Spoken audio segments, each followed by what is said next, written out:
Assalamualaikum warahmatullahi wabarakatuh. Pemirsa Tadabbur Ilmi, setiap perbuatan yang dilakukan di dunia kelak di akhirat akan dimintai pertanggungjawaban di hadapan Allah Subhanahu wa Ta'ala. Dalam suatu kesempatan, malaikat Jibril pernah menasihati Rasulullah dan juga menjadi nasihat bagi kita sebagai umatnya. Nasihat itu sebagaimana diriwayatkan oleh At-Tabrani, Rasulullah Shallallahu Alaihi Wasallam bersabda, "Telah datang kepadaku malaikat Jibril. Ia berkata, 'Wahai Muhammad, hiduplah sesukamu, tapi ingatlah, sesungguhnya engkau akan mati.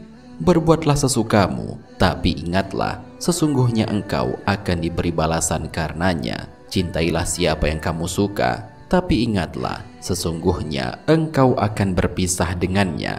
Ketahuilah, kemuliaan seorang mukmin terletak pada sholat malamnya, dan kehormatannya terletak pada ketidakbutuhannya kepada manusia." Hadis riwayat At-Tabrani.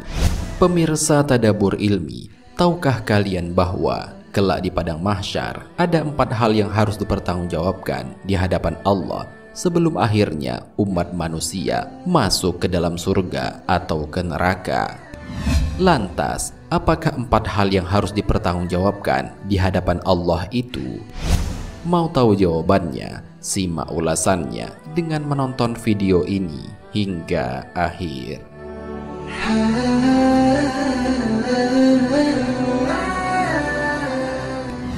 Sebelum lanjut, bagi kalian yang belum subscribe, silahkan untuk menekan tombol subscribe terlebih dahulu.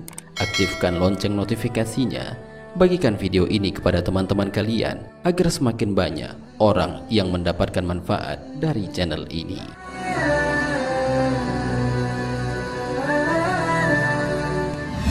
Pemirsa Tadabbur Ilmi, setelah semua umat manusia dikumpulkan di padang mahsyar, mereka satu persatu akan dimintai pertanggungjawaban atas perbuatan yang pernah dilakukannya sewaktu di dunia. Pertanggungjawaban yang akan diminta ada 4 perkara sebagaimana dijelaskan dalam sebuah hadis. Tidaklah bergeser kedua kaki seorang hamba menuju surga atau neraka sehingga ia ditanya tentang umurnya untuk apa ia habiskan, ilmunya untuk apa ia amalkan, hartanya dari mana ia peroleh dan kemana ia habiskan, dan badannya untuk apa ia gunakan. Hadis riwayat Tirmizi dan Ad-Darimi.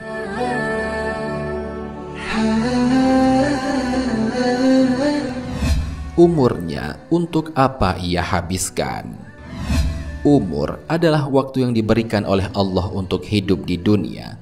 Setiap orang memiliki umur yang berbeda-beda sesuai dengan ketetapan Allah Subhanahu wa Ta'ala. Ada yang diberi umur panjang dan ada pula yang diberi umur pendek.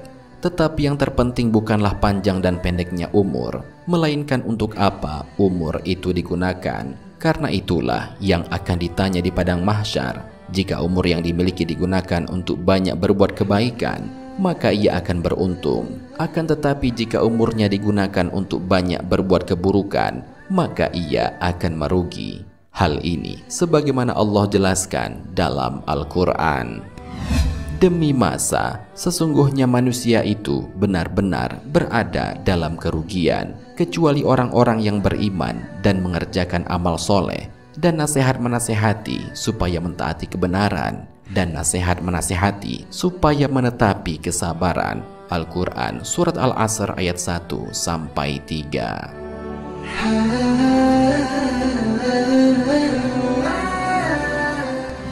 Ilmunya untuk apa ia amalkan.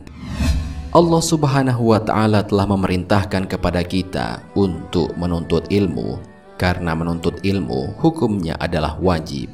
Untuk mendapatkan ilmu bisa dengan belajar kepada guru, mengikuti majelis taklim, membaca buku, mendengarkan khutbah, mendengarkan ceramah agama, dan lain sebagainya, sehingga kita dapat mengetahui apa saja yang diperintahkan oleh Allah dan apa saja yang menjadi larangannya. Setelah seseorang mendapatkan ilmu, ia sangat dianjurkan untuk menyampaikan dan mengamalkannya, sebagaimana sebuah riwayat dari Abdullah bin Amr radhiyallahu anhu bahwa Nabi Shallallahu Alaihi Wasallam bersabda, "Sampaikanlah dariku walau hanya satu ayat." Hadis riwayat Bukhari. Dalam menyampaikan ilmu kepada orang lain, kita sangat dianjurkan untuk tidak terjerumus ke dalam kemunafikan, yakni menyampaikan kebaikan, akan tetapi kita sendiri tidak melakukannya, karena hal itu adalah suatu perbuatan yang sangat dibenci Allah, sebagaimana Allah Subhanahu wa Ta'ala berfirman, "Hai orang-orang yang beriman, mengapa kamu mengatakan apa yang tidak kamu perbuat? Amat besar kebencian di sisi Allah bahwa kamu mengatakan apa-apa yang tiada kamu kerjakan." Al-Quran Surat As-Saff ayat 2-3.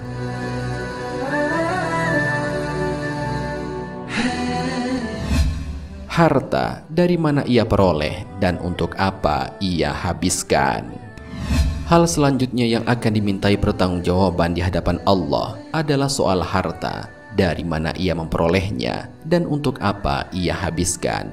Dalam suatu kesempatan, Rasulullah Shallallahu Alaihi Wasallam pernah bersabda, "Sesungguhnya dunia ini untuk 4 orang. Seorang hamba yang diberi Allah rizki berupa harta dan ilmu, lalu dia dengan rizki tersebut bertakwa kepada Allah, menyambung silaturahmi dan mengenal hak Allah." Beliau bersabda, "Orang ini berada pada kedudukan yang paling utama."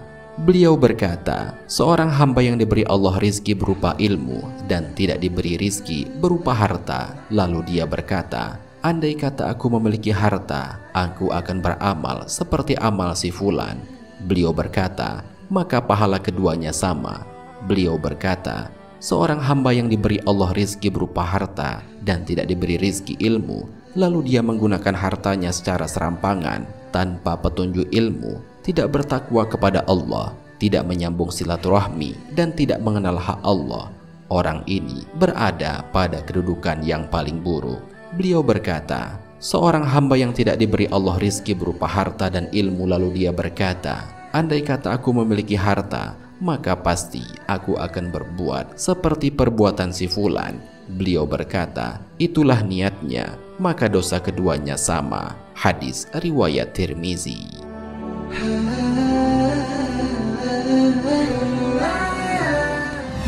Badannya untuk apa ia gunakan?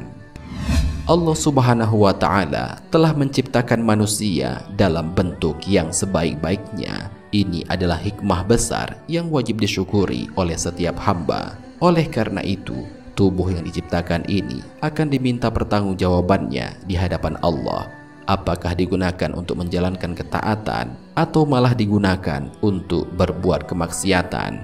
Apakah dilelahkan untuk urusan dunia dan akhirat atau malah dilelahkan untuk urusan dunia saja? Sudah seharusnya tubuh yang diciptakan ini digunakan untuk menjalankan ketaatan kepada Allah, tidak mengapa digunakan untuk urusan dunia, tetapi jangan lupa terhadap urusan akhiratnya. Karena setiap orang yang menggunakan badannya hanya untuk urusan dunia, kelak mereka akan menyesal sebagaimana dijelaskan dalam Al-Quran. Demikianlah keadaan orang-orang kafir itu, hingga apabila datang kematian kepada seorang dari mereka, dia berkata, "Ya Robku, kembalikanlah aku ke dunia, agar aku berbuat amal yang soleh terhadap yang telah aku tinggalkan." Sekali-kali tidak, sesungguhnya itu adalah perkataan yang diucapkannya saja, dan terhadap mereka ada dinding sampai hari mereka dibangkitkan. Al-Quran Surat Al-Mu'minun ayat 99-100.